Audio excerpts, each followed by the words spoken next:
ம். அது மாதிரி அதுக்கும் சொன்னேண்ணே. செத்து போயிட்டா நட்சத்திரமா வருவாங்க, அதனால அழுவாதீங்க, டெய்லி பார்க்கலான்னு சொன்னேன்.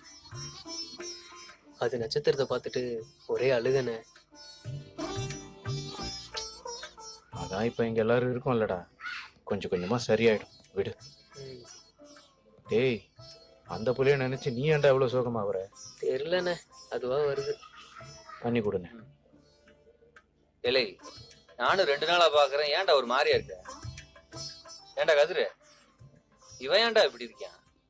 அவன் நட்சத்திரத்துல அப்பாவை தேடிக்கிட்டு இருக்கான், தெரியல போல. யார் அப்பாவ? நம்ம அப்பாவை தானே, வேற யார் அப்பாவை? இல்லடா. இல்லை, அவரே ஏன்டா எனக்கு சொல்லு. அங்க தேடுற?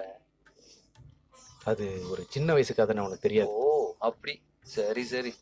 ஏன்னா நீ பாப்பாவை பார்த்துட்டு வரல? ஆமாடா, பாப்பா எப்படிடா இருக்கு? நீ பார்த்த இல்ல? பாப்பாவை பார்க்கவே அவ்வளோ ஆசையா இருந்துச்சு, அழகா குட்டியா. நான் அதை தூக்கி வச்சிருந்தப்போ என்னமோ மாதிரி இருந்துச்சுண்ணே, அதையெல்லாம் சொல்லவே முடியாது. நம்ம அண்ணன் குழந்தைன்னு நினைச்சப்போ எனக்கு ஒரு மாதிரி இருந்துச்சுண்ணே. நீ தான் இங்க இல்லாம போயிட்ட. அநேகமா பாப்பா இங்க வந்தா நான் தான் அதிகமா தூக்கி வச்சிருப்பேன்னு நினைக்கிறேன். ஆமா, பாப்பா இங்க எப்பண்ணே வரும்? எப்படி இன்னும் ஒரு 2 மாசம் ஆயிரும்னு நினைக்கிறேன்.